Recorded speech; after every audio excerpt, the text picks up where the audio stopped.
حضرت ابراہیم علیہ السلام وہ پیغمبر وہ رسول کہ جن کی عمر 90 سال ہو گئی لیکن کوئی بیٹا یا کوئی بیٹی آپ کے یہاں نہیں تھے۔ جب اللہ تعالیٰ کی بارگاہ میں آپ نے دعا کی رب ہب لی من الصالحین، اے میرے رب مجھے نیک صالح بیٹا عطا فرما، اللہ تبارک و تعالیٰ نے آپ کو بشارت عطا فرمائی حضرت اسماعیل علیہ السلام کی۔ آپ کے یہاں حضرت اسماعیل علیہ السلام کی ولادت ہوئی حضرت ہاجرہ سے۔ اب آپ دیکھیے کتنی محبت حضرت ابراہیم کو اپنے بیٹے اسماعیل سے ہوگی جس کو 90 سال کی عمر میں دعائیں مانگ کے حاصل کیا ہو۔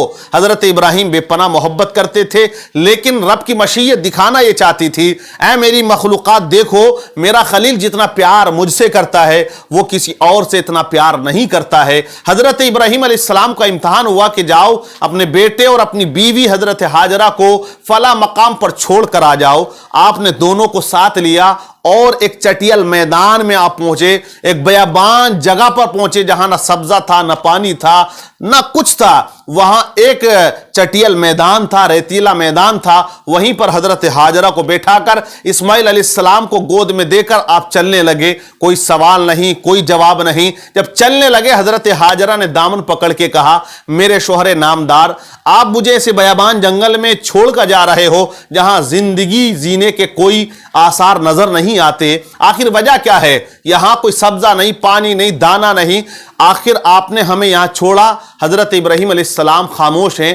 آپ نے جب پوچھا اے میرے شوہر کیا یہ ہمارے رب کی رضا ہے، رب کی مرضی ہے؟ آپ نے ارشاد فرمایا یہ رب کی رضا ہے، میرے مولا کی مرضی ہے۔ تو کہا جب رب کی رضا ہے تو رب ہمیں ضائع نہیں کرے گا، دامن چھوڑ دیا۔ حضرت ابراہیم چلنے لگے، آگے جا کے آپ نے دعا فرمائی، ربنا انی اسکنت من ذریتی بواد غیر ذی زرع عند بیتک المحرم۔ آپ نے دعا کی میرے رب میں نے اپنی اولاد کو ایسے تیرے گھر کے پاس میں بسا دیا ہے جو وادی ایسی ہے نہ سبزہ ہے نہ پانی ہے، مولا تو ان کو پھلوں سے رزق عطا فرما، لوگوں کے دل ان کی طرف مائل فرما۔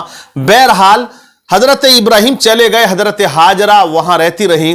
جب کئی روز گزرے تو پانی کی تلاش میں آپ دوڑنے لگی لیکن پانی کہیں میسر نہ آیا۔ حضرت اسماعیل علیہ السلام نے زمین پر ایڑیاں رگڑی اور زمزم کا چشمہ جاری ہو جاتا ہے۔ وقت گزرتا چلا گیا، حضرت اسماعیل علیہ السلام کی عمر جب 13 سال کی ہو گئی، ایک روایت میں 7 سال یا 13، تو آپ کو خواب کے ذریعے بتایا گیا کہ آپ اپنی مقدس چیز کو رب کی بارگاہ میں قربان کرو۔ حضرت ابراہیم علیہ السلام نے اپنے بیٹے کو لیا اور مینا کے میدان میں پہنچے اور فرمایا قرآن پاک میں ہے فلما بلغ معه السعی قال یا بنی انی اری فی المنام انی اذبحک فانظر ماذا تری۔ اے بیٹے رات میں نے خواب دیکھا ہے کہ میں تجھے ذبح کرتا ہوں، بتا تیری رضا کیا ہے؟ بیٹے نے کہا فلما اسلم وتلہ للجبین ونادیناہ ان یا ابراہیم۔ حضرت اسماعیل علیہ السلام نے کہا اے میرے والد محترم جو آپ کو حکم ہے وہ کر دیجئے۔ حضرت اسماعیل علیہ السلام رب کی رضا پہ راضی ہوئے۔ حضرت ابراہیم علیہ السلام نے اپنے بیٹے کو لیٹا دیا، آنکھوں پہ بیٹے کی پٹی کو باندھ دیا۔ ایک روایت میں کہ انہوں نے خود اپنے آنکھوں پہ پٹی باندھ دیا اور اس کے بعد چھری کو تیز کر لیا اور گلے پہ بیٹے کے چلانے لگے۔ اب دیکھیں آپ کہ رب سے کتنا پیار حضرت ابراہیم علیہ السلام کو تھا کہ انہوں نے وہ بیٹا جو دعائیں مانگ کے حاصل کیا تھا، رب کی مشیت تھی کہ اس کو ذبح کیا جائے، میری راہ میں قربان کیا جائے، تو حضرت ابراہیم علیہ السلام نے گردن پہ چھری چلائی لیکن چھری کاٹنے کا نام نہیں لے رہی تھی۔ لیکن یہ منظر زمین و آسمان بھی دیکھ رہے، تمام کائنات دیکھ رہی، لیکن آج سے پہلے کبھی یہ منظر نہ زمین نے دیکھا تھا نہ چاند و سورج کی بوڑھی نگاہوں نے دیکھا تھا۔ ایک ایسا منظر جس میں باپ بیٹے کی گردن پہ چھری چلا رہا ہے، کیونکہ دنیا نے آج تک یہ دیکھا تھا کہ بیٹا جب ٹھوکر کھا کے گرتا ہے باپ سینے سے لگاتا ہے۔ دنیا نے آج تک یہ دیکھا تھا کہ بیٹا بیمار ہوتا ہے تو باپ ڈاکٹر پہ لے جاتا ہے۔